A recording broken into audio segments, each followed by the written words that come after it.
Yeah, so Claude, what I've really kind of been playing with is like, how do I automate something? Part of that proactive sales process we've been working on is, hey, instead of sitting by the phones waiting on calls, we're going to start calling customers or prospects and trying to, get their business or just check in. But, one of the issues we were running into was, they were just kind of like, well, who am I supposed to call? And so I was trying to create an automation where Claude would just weekly go in and scour the internet within a certain radius of each of the branches, create a prospect list with their phone numbers, emails if they're available, and then automatically email it out to all the branch managers to cascade down to the inside sales teams. So it's just stuff like that. It's like instead of me having to do that every week now, it's like it'll just do it every week. And how much time is that saving me? And like how many potential rentals is that going to come out of that? And it's just crazy. Have you ever wondered how successful architecture, engineering, and construction companies scale their business? Or have you ever wanted guidance on how to get more growth, wealth, and freedom from your AEC company? Well, then you're in luck. Hi, I'm Will Forat. And I'm Justin Nagel, and we're your podcast hosts. We interview successful AEC business leaders to learn how they use people, process, and technology to scale their businesses. So sit back and get ready to learn from the industry's best. This is Building Scale. Hey listeners, it's Will here. Our mission is to help the AEC industry protect itself by making technology easy. If you've ever listened to our show, then you know that the three pillars of scaling a business are people, process, and technology. So if you suspect technology is your weak link, then book a call with us to see where we can help maximize your company's IT and cybersecurity strategy. Just go to buildingscale.net/help. Today's guest is Grant Christopher, owner of Christopher Equipment. Christopher Equipment is a family-owned equipment rental company that has been serving Middle Tennessee and North Alabama since 1990 across 5 locations. They provide equipment solutions for contractors, industrial customers, and homeowners, offering everything from aerial lifts and earth-moving equipment to generators, pumps, and general tools. As a second-generation leader, Grant is focused on growing modern independent rental company through leadership, technology, and operational excellence. He's passionate about building a strong company culture, developing future leaders, and creating opportunities for employees to grow within the organization. He's also active in industry groups, peer groups, the American Rental Association, and follows EOS principles to help scale their business. And with all that said, Grant, welcome to the show. Yeah. Thanks, Justin. Appreciate it. Yeah, absolutely. So I said these nice things. Now you tell us the real story. How did you get in the business? Which I'm going to go ahead and guess that there's a pretty quick line that goes to that, considering you're second generation. But tell us how you got into the built world and tell us about the business. Yeah. So obviously, being born in a family, I kind of wasn't forced to work, but it was encouraged, and I always enjoyed it. At that age, earning a paycheck feels really special, and it was nice to have a little spending money. So yeah, I grew up in the business, started working, probably around 10 or 11, I would say, taking it more serious once I could drive. We used to have an event rental, so I'd work in there too. But it really wasn't until I graduated college in 2016 that I actually started like looking at this job as a more of a career and not just as a labor position. And that's really when I started taking it more serious. Got into a leadership role, managing one of our branches, and then just kind of grew from there. Got it. So first step into what now is ownership was a branch, right? So obviously you did the labor component and then said, all right, this is a thing I really want to take seriously. So which branch was it? And then what were the results of running that branch? Yeah. So the branch I moved into was, we had 3 at the time. It was our Shelbyville branch, probably our second biggest. So first year in it, I grew that branch 40% in rental rev. Yeah, and that was kind of my first taste into like, this is pretty awesome. Obviously, I like data, I like watching the numbers and seeing what I could do to move those along, and you kind of get that dopamine hit. So after that, it was just kind of off to the races, seeing what I could do, which fleet I could get my dad to buy for me to keep growing that business, and eventually ended up moving and managing our main branch, and then, kept growing from there. So in 2017, we added our fourth location, and then in 2025, we added a fifth. So So I do want to understand, you managed like one branch at first. Was this conscious from your dad, or was this from your side? Like, who decided, oh, you're going to start with one, right? Versus you're going to start, or you're more divisional, like, some yeah, people will start with like finance first or sales first, right? yeah, that's a good question. I think at the time, my father was just trying to keep me, he still had the event rental until 2017. And event rental, if you don't know, is a very labor intensive business. And he knew if I was around our main store where that existed, that I would continually get pulled in that direction. And he really wanted me to focus on equipment. So I guess it was just between that and some personnel issues at this branch, it was the obvious place to start me out and kind of keep me out of it a little bit. So yeah. And at the time, this is all way before EOS. Leadership structure was extremely flat. I would say our managers at the time were very, I don't, if this doesn't make sense to you, but glorified counter people. They would work an inside sales position and have a little bit of authority, but didn't really have any true accountability or responsibility at the time. So that's kind of where we were at. And, you know, so You're officially an owner now, right? Before you weren't, and there was some sort of transition that happened, correct? correct. Yeah. No, I bought it from my dad in 2023. So been going about 3 years now. All right. So what did ownership transfer look like? How early did you even talk about this stuff? Yeah, so I started bringing it up around probably 2022. Me and my dad had a fantastic working relationship, or my whole family really. But I do have a sibling. She wasn't in the business, so it's really easy to bring that up. And because from my point of view, I didn't want to work this career for 30 years and then have to split it at the end, with my sibling. That didn't feel very fair. My dad, I think, was ready to start kind of winding down his involvement and start enjoying some other things as well. So it all really came really naturally.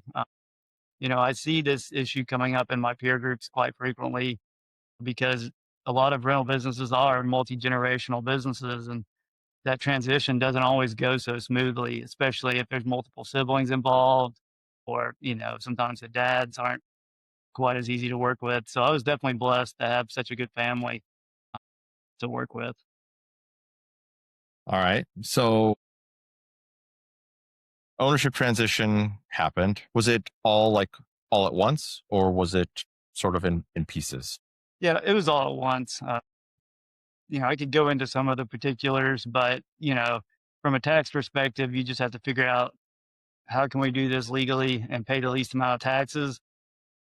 So being like closely held, we were able to take a little more liberties and use some gifting and some other things and make it up with like increased rents on the buildings because he owns the properties, things like that, to still kind of achieve that number that works for everybody without, with maybe reducing some of the taxes owed and making it where I can actually afford to buy it. So it's a very complicated process, and, you just need to work with a tax advisor and a lawyer and try to figure out the best way to make it work for your situation. If you're able to share any particulars or learning lessons, right? Because you did this private, like family, which is probably, in my opinion, probably the easiest of transitions, right? Especially if everyone's amicable and whatnot, because then everyone can be candid. There's no inflating of numbers or anything like that. Can you talk about like learning lessons from? Yeah, that's a good question. I mean, it's been, 3 years now, and it honestly, the whole process came and went pretty quickly. Really, I think the issue becomes if not everybody's on the same page, or if there's big valuation differences. At the time, a private equity business that tried to acquire us probably a couple months prior. So we already kind of had a valuation of like what the market was kind of seeing. So that kind of helped too, and reassure everybody that, I'm not just running off with, the family business for nothing. And so that was definitely helpful. But everyone has to be on the same page, and you have to be able to have open and honest conversation. with no egos or anything like that. And, you see the same thing in EOS. And, you can't get through issues if everybody's holding back because they don't want to hurt each other's feelings. So that would probably be my word of advice is be open and honest and try to get through it that way. So you went, and all of a sudden you're now holding the reins, right? But you had been working side by side with your dad for a while. What did you not realize until you became an owner officially? That's Right? tough. I always treated the business like it was my own, even, a decade prior. So I didn't really anticipate having any changed feelings when, ownership changed on paper, but I would be lying to say that it didn't. I did feel some different feelings. And I, that's really when we started accelerating. And so during COVID was an accelerator for the rental industry. You didn't have to be the best operator, have the it encouraged bad behaviors. You could sit behind the counter, sit behind the phones. People would come in, rent stuff. You couldn't keep enough equipment. You couldn't get enough equipment. So it's just really easy to do business and grow. Didn't even really need data. So when COVID, on the kind of tail end of COVID, we had all these bad habits and our growth slowed to like 1% one year. And I was like, oh goodness, like this is not acceptable for me. I'm very ambitious. I like growing. So when I saw that, it's kind of a wake up call. And that's when I joined peer groups and went down the EOS rabbit hole. And we're back to off to the races again. We just got market movers from the ARA this year, I think 41% growth. So That's awesome. we've been doing good That's now. awesome. Yeah. Yeah, no, it's really good. Yeah, one of the things you did after the acquisition was open another office. So a fifth office came about in 2025. You said, right? What did that look like now that you were deciding to open an office? Where it was going? What had to be done? Equipment, everything that goes into literally propping up another office. Yeah. So, I always wanted more locations. The hard part was, prior I was really lacking the bandwidth personally to oversee or manage that. When we started EOS, I was in 14 seats on that accountability chart. Like I was just spread super thin. We had some good people on their team, but I wasn't the best at delegating or holding them accountable. And so we started, when we started going down EOS, we started getting people in the seats where they can really excel, and I was delegating stuff off of me. It became very much, I started having a lot more time to actually work on stuff that I enjoyed and actually move the business forward. And really, like part of the rental industry, it's very hard to find property that's affordable and that can work for us. You know, we need retail, we need warehouse space, we need lot space. We really need road frontage, especially if you want homeowners, you got to be easy to find. So, it kind of just the stars aligned where we found this property in a market that I wanted to be in. So between the bandwidth being freed up and the finding the property to make it happen, it worked out. Okay. So let's back up just a second before I move into this, because I think it's really helpful to understand. It's a little bit of a different aspect around your business. Not everyone really understands this part. So who is it that rents from you and why? Okay. So, we do a mixture of rentals.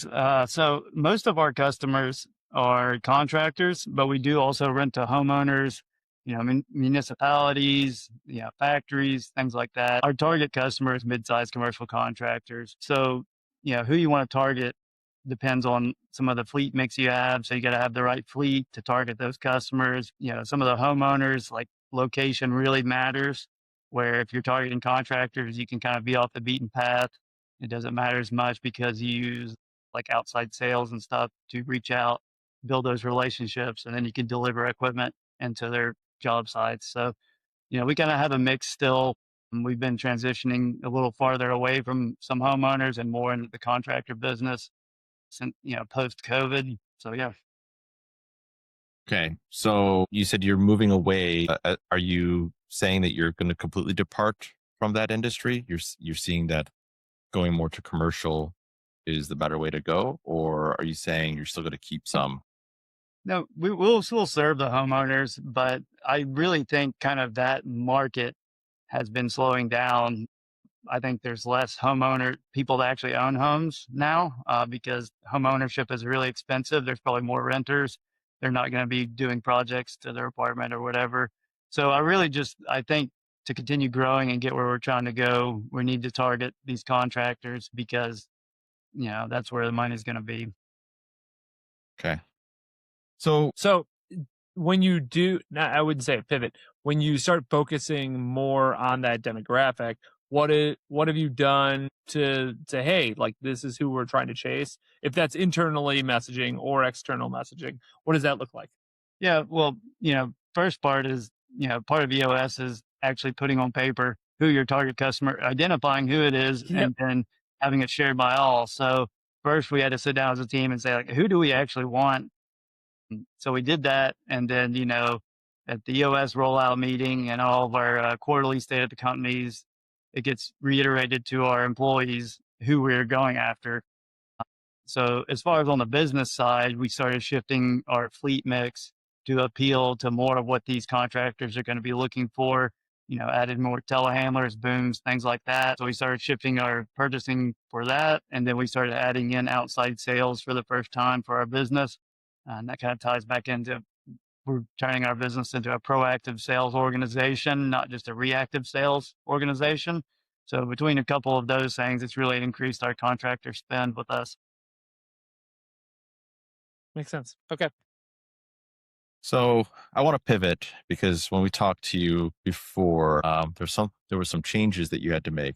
I think EOS may have uncovered this. Let's talk about key person risk or key man risk, essentially individuals that the organization really relies upon. And if that person's not there, either the organization collapses or just really struggles, if you don't have someone that's readily available, essentially do that, replace that person. Usually key man risk is really hard to replace, right? So you had a person at your company that fell into this situation. Do you want to talk a little bit about that? Yeah, Explain what sure. was kind of going on and share the story? So we had a bookkeeper that had worked for us. I think she was with us 25 years. She had done pretty much the entire office administration and everything that goes on behind the scenes. And even though I've been heavily involved in the business, I was usually just handing her things and she would take care of it and I would go about and do whatever I needed to do. But the issue was is she was the only one that knew how to do it. And it really terrified me because, if she got sick or if she had to leave, like things would just fall way behind and things like that. So part of that was trying to train someone else to win that position, which is not easy because, a big issue with key man risk is usually they don't like sharing their secrets because, you know, it makes them feel less important or they're worried you're going to replace them or stuff like that. So, we had to overcome some of those obstacles as well as like a very outdated and archaic tech stack, in our office. So really old QuickBooks desktop, So part of that whole solution was, we migrated to QuickBooks Online. We integrated, our rental system, our, bank accounts, credit cards, all that straight into that. So there was less manual data entry. So I ended up automating as much of that process as I could. So not only is it easier to train someone, but like I can do a lot of it remote or from my house now. So that's been great. Why did you feel like this person was a risk to the company? They've been there for 25 years. They could have maybe been there for another 5, 10 years. Yeah, so I guess part of the risk on this particular case was she had actually been diagnosed with cancer. So it wasn't that I didn't trust her, or that she tried to leverage me to do something or not. It's just, a cancer diagnosis is never something anyone wants to hear. And, it's just, you got to prepare for all situations, or we could damage the company or everyone else if we don't do so. Were they afraid of losing their job when you kind of approached them about this? I'm sure they were, we or being a family owned business and having that sort of tenure with us, like I grew up next to, you know, this lady. And so, just trying to reassure her that her job was safe and we would work with whatever absences she needed to, manage her treatment and everything. And, in return, like if she could just please work with us and train this other person for me so we can make sure we're taken care of. What contingencies did you put in place so at least you mitigated the risk or mitigated the risk somewhat without feeling like you were completely, you know, behind the ball? Yeah. So, the very first time this person came in that she was going to be training was just to document every process and how she did it. I wasn't even worried at the time of like, how can we make this more efficient, but how are we doing it now?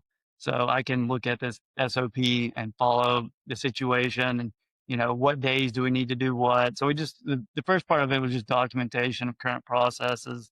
And then after we kind of started getting those on paper is when we started seeing like, man, there's several ways we can make this process more efficient going forward, which always gets me excited. I do enjoy that part of it and seeing how technology can really help.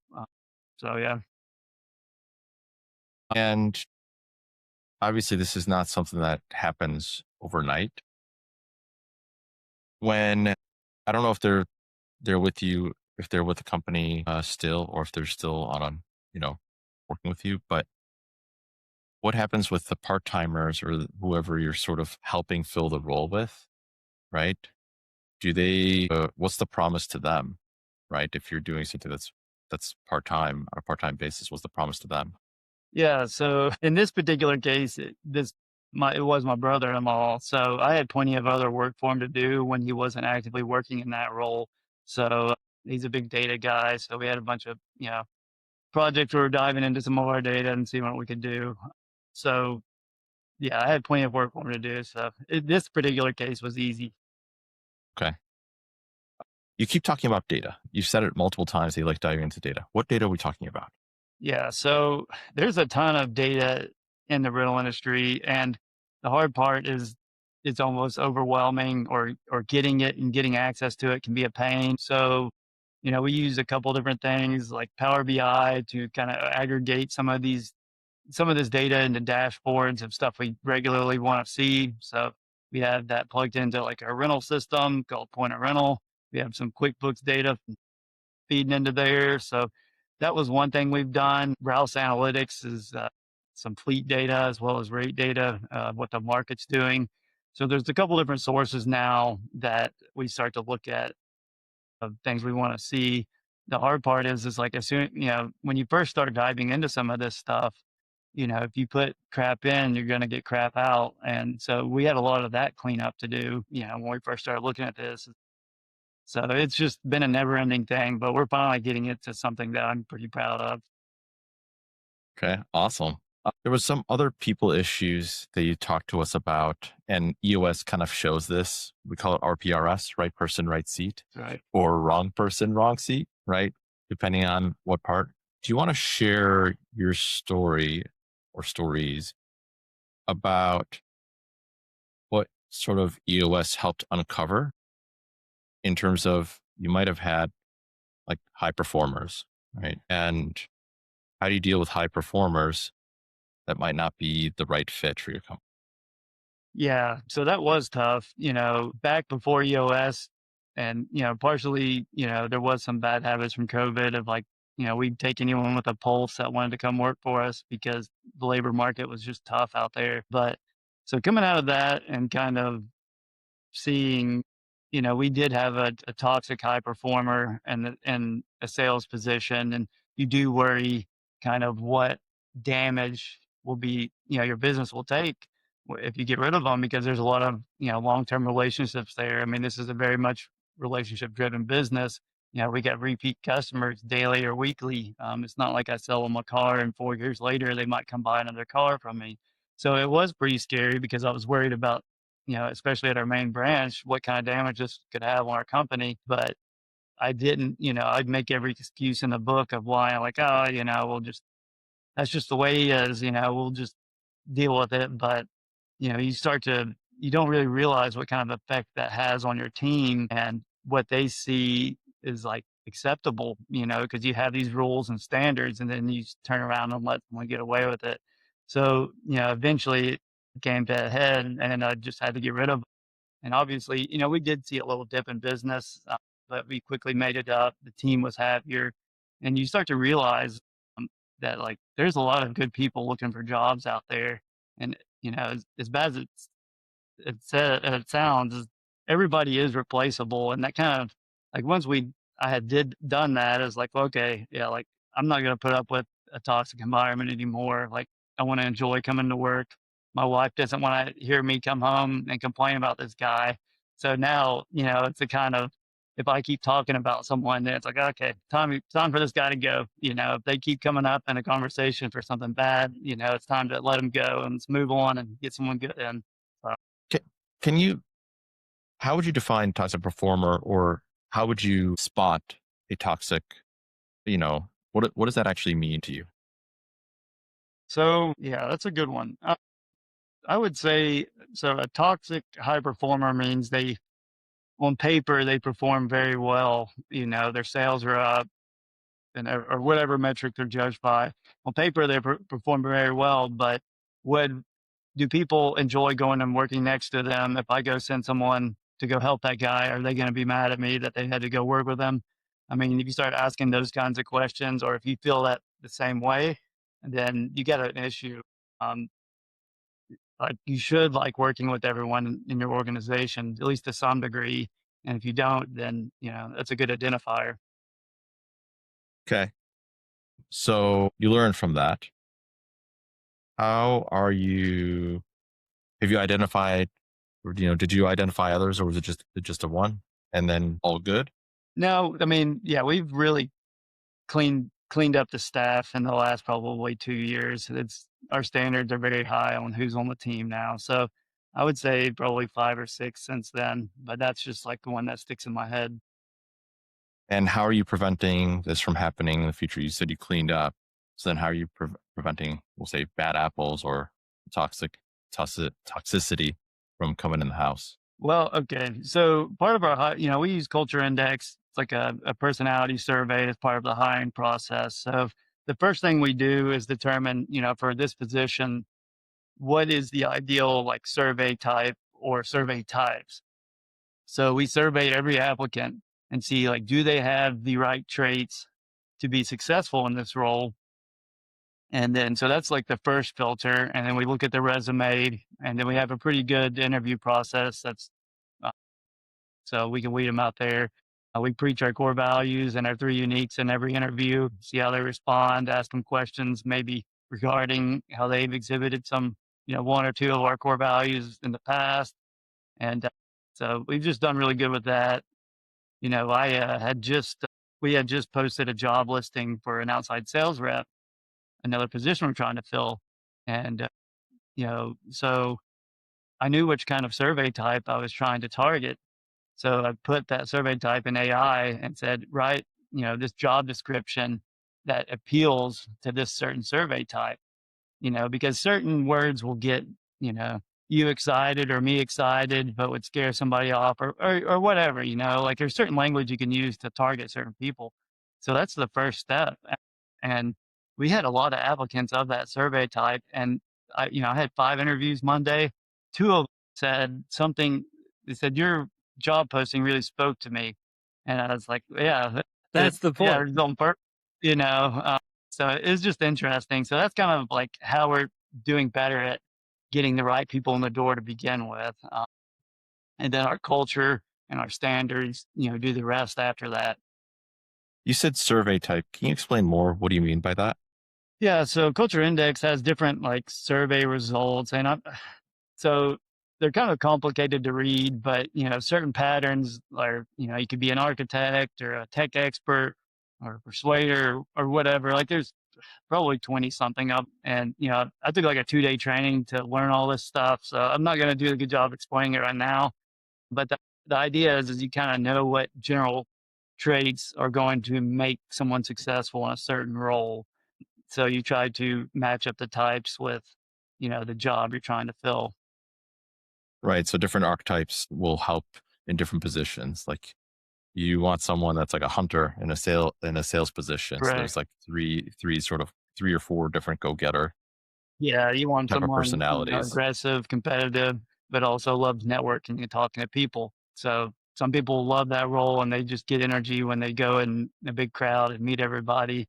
And other people, maybe like me, probably wouldn't like that role because I would just my battery be drained at the end of the day every time. So, you know, could I do it? Yes. Would I enjoy it for a career? Probably not. Okay. Yeah. So running on EOS, let's talk about that for a little bit. You started running on EOS after you had taken over the business, correct? And EOS is super powerful and showing us things that may have been right in our front of our face, but when you start putting structure around it, all of a sudden it becomes very obvious, like sort of the decisions that have to be made. Did it become a lot easier, or were there still like really hard decisions to be made once that structure kind of came into place or started falling into place? I mean, so we're coming up on a year for our company. And I got my first annual, in July. So I'd say, like, starting out, yeah, there was some tough conversation. We didn't even know really who needed to be on the leadership team or how to set up our accountability chart. I mean, there was a lot of kind of hard conversations that had to be had because, how I had things set up weren't, I had identified they probably weren't the best way forward. But, how do you take things away or do things differently once you've set them up to begin with without hurting some feelings? But it just became pretty obvious that we got to do what's best for the business and then everything else will work out. So yeah, it's a lot easier now. And we've been really enjoying it. So, how many seats were you in when you first started EOS? Yeah. So I think I was in like 14 or something crazy. Insane. So, for the people that are on the call that aren't familiar with EOS, this is different from an org chart. This is an accountability chart, right? So, meaning you kind of define the role of what a person would be doing in that role and what they are accountable for, right? It's usually somewhere between 3 and 7 things that essentially you either measure or that you go to them for that particular thing. And so, for example, you could have someone that's the head of finance that could also be head of, let's say, growth or sales or whatnot, right? Those are 2 different seats. You could have someone that's a sales closer. That's a different seat than someone that's doing business development, right? Just kind of standalone. So you can have different seats and you can be in more than one seat because it's not an org chart. It's an accountability chart, right? So you said you were in 14 seats. How did you do anything in 14 seats? And how did you then figure out where you could ultimately, I'm assuming you delegated responsibilities and delegated these seats. Hmm. How did you figure out who and what, to delegate these seats for? So take us through that. Yeah. So, I mean, part of it was kind of bringing some leaders up through the organization and seeing who wanted some responsibility and like, is this in their wheelhouse to be able to complete? I think EOS says let go of the vine. Part of it was me just saying like, all right, like you take it on. I'm not going to micromanage you. Like we'll just see what happens. I can't do it anymore. So there was some of that, some trial and error of trying some different things. I know EOS has a delegate and elevate thing where you kind of Right. identify what you enjoy and what you don't enjoy, and so using some of those tools. I'm not going to say like overnight I was just out of the seats. I'm still trying to find ways out of some of them. Whether that's like some fractional people we can hire to take some of those roles or whatnot. So I'm not going to say it happened overnight, but a lot of it was you know, you gotta flush it out in some of the IDS sections of like, "Hey, I'm overwhelmed here. Like, how can we get this, fixed?" Technology is another lever you can pull to make it easier on yourself, whether it's through automations or just being able to work on it from anywhere, not having to be in the office signing checks. We use Bill.com for AP and purchasing cards now, and all that I can handle, from my cell phone just about. So just finding little things like that to either diminish the role's involvement or get it off and into somebody else's hands has been very helpful. Uh, when you took over, or maybe even prior to you taking over as owner, did you ever try to work with your dad to make sort of those improvements, either from a technology perspective or from a people perspective? Yeah, I mean, that I would say probably not as much as I should have, and I would kind of want to take it back to, we were a very reactive business of like, I thought like being a good boss meant I was, in the weeds with the guys. I would deliver equipment. I would, load customers. I'd answer phone. I would just do whatever it take to, make the customer experience good and get through the day. But turns out, you're kind of shooting yourself in the foot because, you're getting through the days, you're surviving, but you're never making any forward progress. And I would say like the peer group was also very good because it really brought to my attention, there's all these different aspects of my business that I didn't know even needed any improving, and then I saw theirs. I'm like, man, I feel like I'm really far behind these guys, and it was like phone systems, and the list was endless at the time of all these things I did. HR and payroll system. It's just one thing after another. But once we kind of got those integrated into our company, it's made it a lot easier and less time consuming to operate.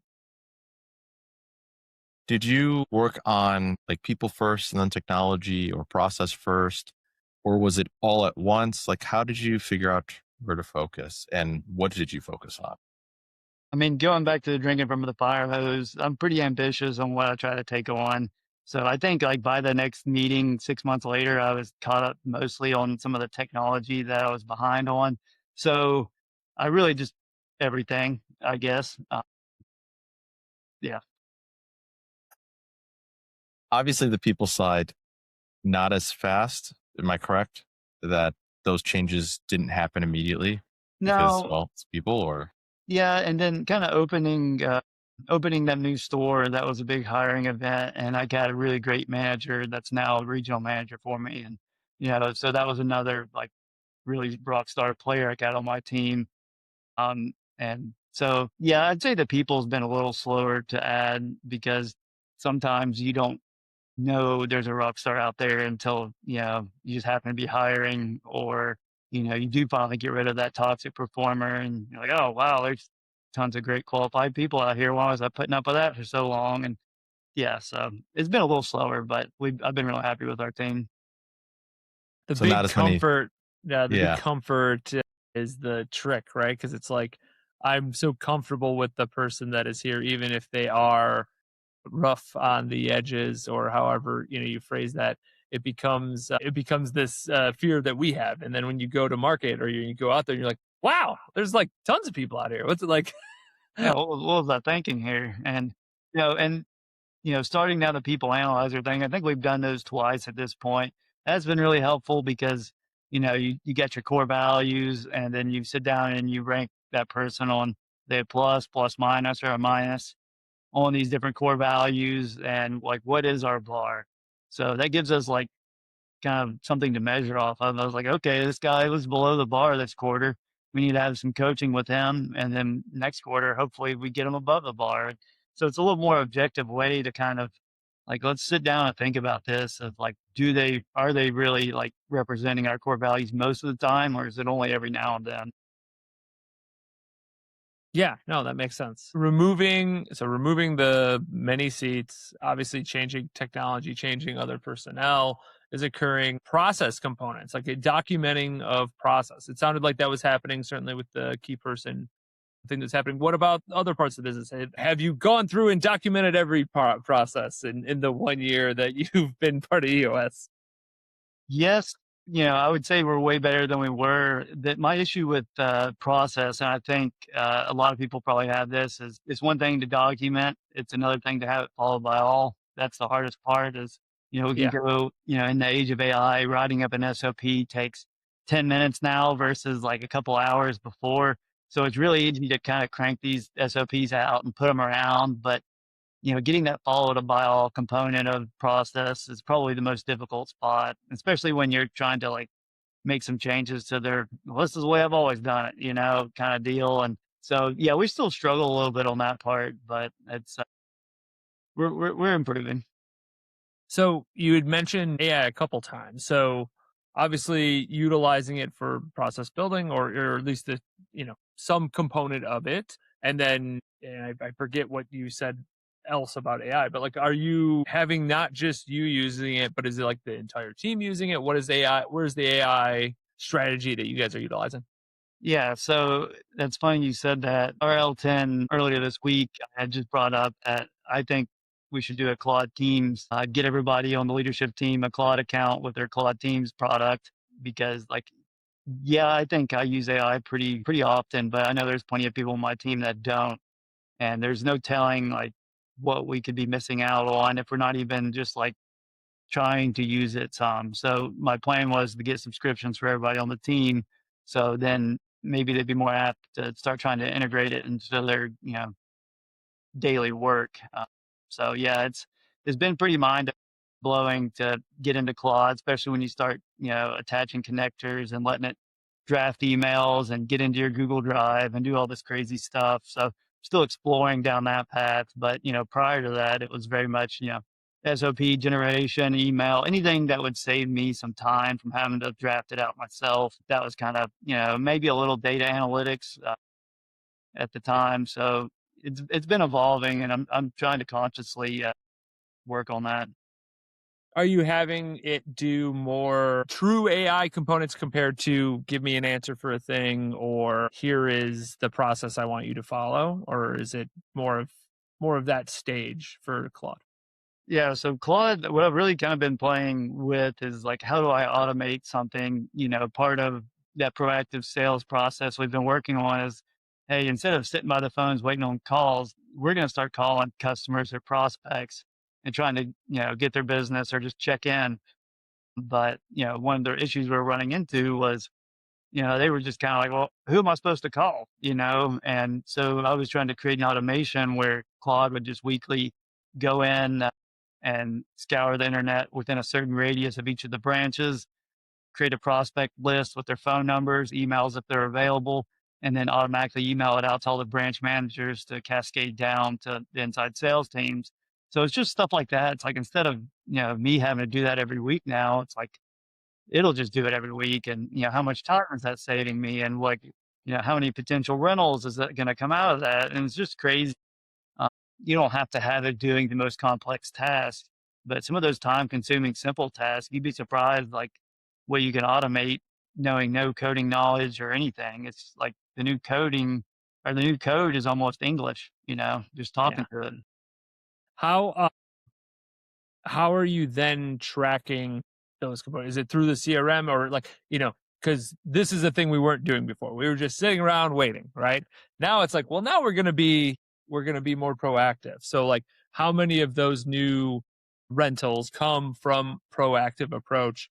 Is that a thing that you're trying to track now? Or just saying like eventually I'm gonna see top line or bottom line and realize that that effort was good? Yeah, so right now, yeah, all the calls get logged in the call log in our CRM. We could generate reports saying, how many outbound sales calls were made by these reps a week. And it is a scorecard metric, for those of Okay. you on EOS. We did make that a little scorecard for the branch manager L10, where each store has how many, cold outbound calls they had done every week. So you get a little bit of a competition aspect of that, them trying to outperform. So, and we do talk about some of the wins too. Like if they get a really good win out of one, then we'll talk about it in the meeting and trying to reinforce some, positive information from that because, yeah, making some cold calls is never fun. Yeah. Well, it No, can for be. sure. It Well, just depends yeah, on if the you got the right personality, right? corporate index, yeah, Yeah. yeah, that's true. I want to talk a little bit about technology because you said you made a lot of investments in technology, right? Where and what did you invest and why? So the first kind of technology overhaul I did was probably in the office because the way we're doing things is very paper and very manual, and it just seemed terribly inefficient. So, like I said earlier, we had made the switch to QuickBooks Online. I got a fractional CPA to help us with that, and she still helps us every month. She's basically a fractional bookkeeper for us at this point. And then we switched our credit cards to Bill.com's purchasing cards. So now instead of trying to keep up with all these paper receipts, anybody with a card had the app on their phone. And whenever they swipe their card, they got to take a picture of it and they'd have to class track it, categorize that expense, and do all that work. And then it feeds straight into QuickBooks. So instead of trying to keep up with all this and do, all this reconciliation to the end of the month, like it was getting done basically live by the people spending the money. So we did that. Bill.com also has an AP section where you basically have an inbox where invoices are sent. So, and then it can automatically basically populate this form and it gets sent to me for approval. I can approve things and schedule them for payment. I don't have to sign any checks. I can do it from my phone. They'll send out the checks, ACHs or whatever it needs to be. So it's just like those three things were massive in the bookkeeping department of making that more efficient and like being able to get it done just about anywhere. And then going down, like, we switched to Ring Central for our phone system. So if you haven't been on like a voice over IP phone system before, you get way more analytics, you get call recording, you just have way more control of what's going on there. So we did that. We got on Record 360, which is a fleet inspection software. 90IO, obviously. I'm probably forgetting some right now, but man, it was just one thing after another. I feel like I have so many subscriptions now. Something that you had talked about, Ralph Analytics. What is that? Rouse Analytics, yeah, that was another one. So it basically takes our transaction data and as well as like competitors, anybody that's on the subscription, and aggregates and anonymizes the data. So not only do I get to see like how is my fleet performing, whether physical utilization over a certain period or financial utilization, it makes that very obvious to see. And I can also, you can also see us benchmarked against, the average. So like man, this, the benchmark average for this asset or cat class is, 70% in physical and I'm 50, like I'm not near as utilized as my competition, or like maybe I'm outperforming them. So that kind of benchmarking is good as well as benchmark rates because there's book rates in our industry and then there's like what actual contractors pay on job sites. So if you go in blind to these job sites, you don't know what the market's actually getting, then you can just never win a single deal. So it kind of gives us a comparison tool there to be competitive in our market because we know kind of what the competitors are doing. Okay. So pretty powerful with Ralph Analytics. What about Smart Equip? What is that? Yeah. So Smart Equip for us, so being a rental store, we're not just a dealer for, Kubota or something. I don't even know how many vendors of equipment we have, probably hundreds, several hundreds. I'm not sure. Every vendor has its own parts breakdown. You gotta have, your own portal login. And it's just, someone could spend forever trying to find either a parts breakdown or figure out how to order parts. And Smart Equip basically it ties in with our rental system called Point of Rental, and it knows our rental inventory, and I can order several different brands from one portal, and it'll put the order in and put a purchase order in our rental system. So it's mainly just a big time saver trying to aggregate a lot of different data sources and vendors into one easy to use portal. Okay. So don't have to have the 1,000 logins or whatever you need Yeah, to go yeah. everywhere. Okay. Obviously, huge time saver there. What about, you'd mentioned something before, just on the one-on-one conversations we had, the owl. What is that? Yeah, so the Owl is essentially a Power BI dashboard, but it's basically looking at your sales data and your customer transactions and trying to put in front of you, like, who's hot, who's warm, who's cooling off, who's cold. Because, I think there was a study done that your top 100 customers 3 years ago, that probably did, well, let's just say 50% of your revenue or whatever it is. You lose a certain amount of those every year and you might not even realize it. But because you're replacing them with other customers, you might think everything's fine. So if we could identify these customers before they fall off and either salvage that relationship, assuming we did something, or maybe, someone changed positions at that company and the new guy uses a different guy. And, so it's taking that more proactive approach and seeing the data of like who's looking like they're going to churn and how can we work, reach out to them. And you know, get their business back, because, you know, you don't really need to always call your customers that are hot because they're already renting a lot from you. You need to probably call the ones that used to rent a lot from you, and, you know, you haven't seen them in a month or two. So the whole dashboard, it's about visualizing some of that data in a way that's like completely obvious, and you can catch them in a month or two, and it's not a year down the road and you're like, I haven't seen that guy in a while. What happened to him? So that's what the owl does for us. Super insightful. Yeah, these are like really smart like technologies to help you kind of get really cool insights, be able to work off them, right? Mm-hmm. Look, there's other technologies I know that you implemented, but we can't talk about all of them today because we got to get to our last question. Justin, why don't you take it away? Yeah, absolutely.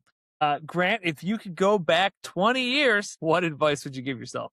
Now, I know you are a younger man, so, you know, I don't know how old that'll make you, but 20 years is the question. That's a tough question. You know, the first thing that came to my head was, you know, I'd be 12 years old at the time, would be, when you start hearing about Bitcoin, make sure you buy a bunch. But There you go. obviously, it's not really business related.